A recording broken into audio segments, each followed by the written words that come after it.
Hello दोस्तों, आज हम आपको बताने जा रही हैं एक ऐसे भक्त की कहानी जो मरकर भी देती थी जगन्नाथ जी को भोजन और खिचड़ी का लगाती थी भोग। एक ऐसी बुढ़िया माँ की कहानी। तो आइए जानते हैं बुढ़िया माँ की पूरी कहानी। और बुढ़िया माँ का नाम क्या था? बने रहिए मेरे चैनल पर। वीडियो अच्छी लगे लाइक सब्सक्राइब जरूर करिए, शेयर कर दीजिए। सुनते हैं कहानी। कर्माबाई की कहानी सुनकर आपका दिल भर आएगा। ये एक ऐसी महिला की गाथा है जिसकी भक्ति इतनी गहरी थी कि मृत्यु के बाद भी वो अपने प्रभु की सेवा करती रही। पुरी के जगन्नाथ मंदिर में सदियों से एक अनोखी परंपरा चली आ रही है। यहाँ भगवान जगन्नाथ को रोज खिचड़ी का भोग लगाया जाता है। लेकिन ये कोई साधारण खिचड़ी नहीं है, ये एक कर्माबाई के प्रेम और समर्पण की निशानी है। कर्माबाई एक साधारण महिला थी। उसका जन्म एक गरीब परिवार में हुआ था। बचपन से ही उसके मन में भगवान जगन्नाथ के प्रति अटूट श्रद्धा थी।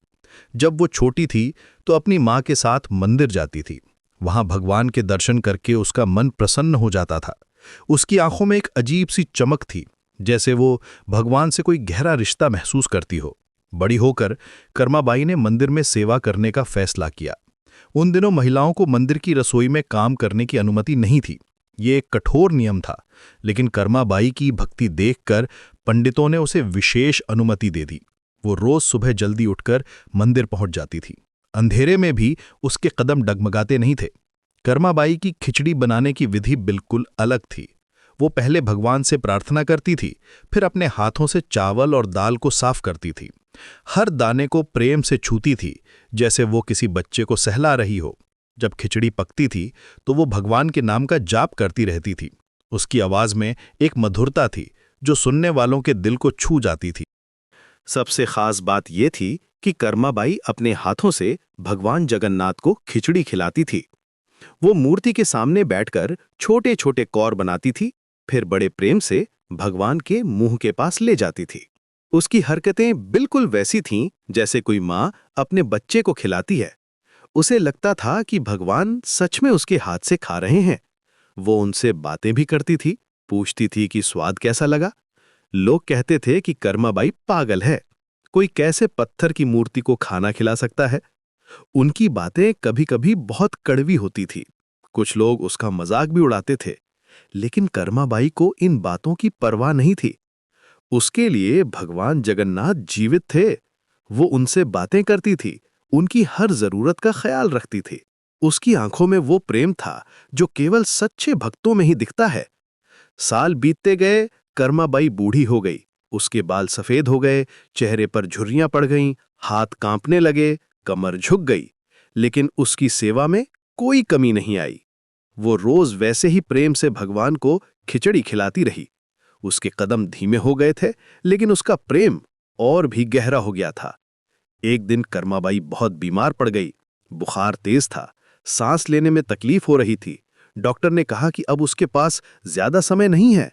लेकिन कर्माबाई की चिंता सिर्फ एक ही बात की थी। वो बार बार पूछती थी कि भगवान को खिचड़ी कौन खिलाएगा।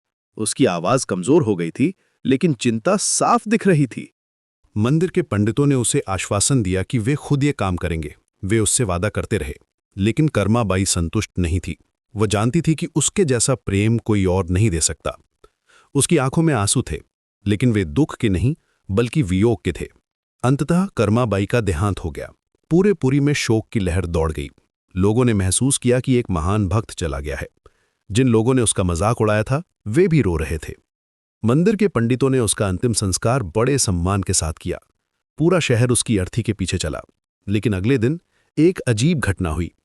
जब पंडित भगवान जगन्नाथ को खिचड़ी का भोग लगाने गए तो उन्होंने देखा कि खिचड़ी पहले से ही खाई हुई है। कुछ कौर गायब थे, थाली में निशान साफ दिख रहे थे। ये कैसे हो सकता था? मंदिर तो रात भर बंद था। पंडितों ने सोचा कि शायद कोई चूहा या बिल्ली आ गई होगी। उन्होंने चारों तरफ देखा, लेकिन कहीं कोई जानवर नहीं देखा। उन्होंने दोबारा खिचड़ी तैयार की, लेकिन अगले दिन भी वही हुआ। खिचड़ी फिर से आधी खाई हुई मिली। ये रहस्य और भी गहरा हो गया। ये सिलसिला कई दिनों तक चलता रहा। पंडित परेशान हो गए। उन्होंने रात में पहरा बिठाया, चौकीदार तैनात किए, लेकिन कोई इंसान या जानवर नहीं दिखा। फिर भी सुबह खिचड़ी खाई हुई मिलती थी। हर दिन वही कहानी। एक रात मुख्य पंडित को सपना आया। उसमें कर्माबाई दिखाई दी। वो वैसी ही दिख रही थीं जैसी जिंदगी में थीं। वो मुस्कुराते हुए कह रही थीं कि वे अभी भी भगवान की